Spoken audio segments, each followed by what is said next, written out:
le 7 février 2011, vous avez passé une résolution au Conseil de ville concernant le Conrad Gosselin.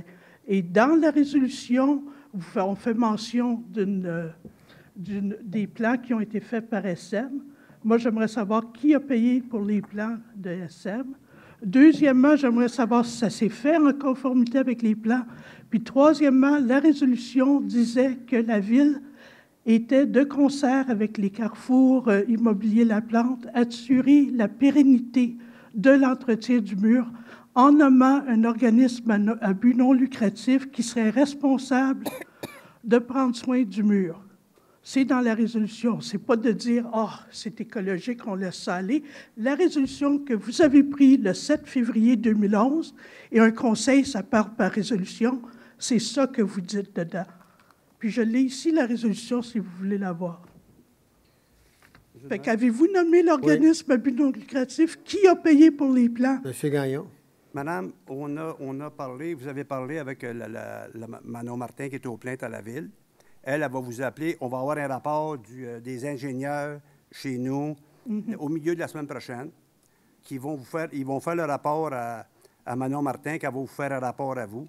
Puis la semaine passée, il y a 2 semaines, je vous avais dit que la plantation avait été faite par Nature Action. J'ai fait une erreur. Okay. C'est pas Nature Action qui l'a faite, c'est la pépinière Jacques-Cartier. SM, il y a eu le contrat de M. Laplante, qui est propriétaire de tout ça. Okay. M. Laplante a travaillé en concertation avec le ministère de l'Environnement. Il y avait des normes à suivre. Il a suivi ces normes. Et puis Nature Action, il a été nommé pour la surveillance des travaux. Puis M. Benoît Fortin, qui est notre ingénieur, quand mais que ça soit tout fini, de toute façon, c'est pas tout fini. Il faut qu'il aille faire ses vérifications. Quand il va avoir fait ses vérifications, après qu'il va être accepté, que ça va être selon les normes, les exigences de la Ville, ça va tomber, c'est la Ville qui va faire l'entretien de ce mur de son-là qui est là. Mais pour le moment, c'est pas terminé. C'est pas la résolution que vous avez passée le 7 février. Je vais aller chercher mes papiers, je vais vous la lire. Ça dit que vous allez nommer.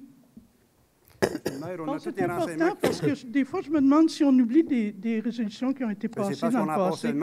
Mais ça dit, la conclusion de la résolution, c'est que la Ville de Saint-Jean confirme au ministère du Développement durable, de l'Environnement et des Parcs que, de concert avec le promoteur, elle assurera la pérennité du milieu à aménager par le choix d'un organisme à but non lucratif voué à la protection de l'environnement.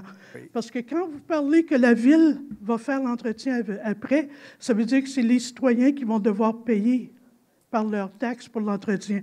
Tandis que la résolution, ce que ça dit, c'est que Carrefour La Plante et la Ville vont nommer un organisme à but non lucratif qui vont faire l'entretien.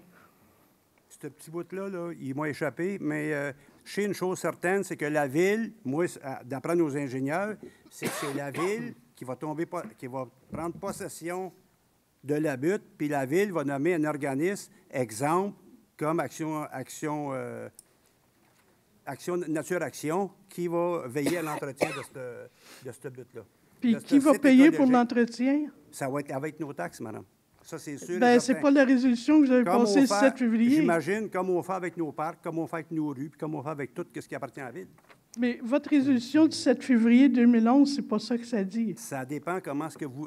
On peut lire la résolution, 3 personnes, puis 3 personnes vont penser différemment. Non, mais je pense que s'il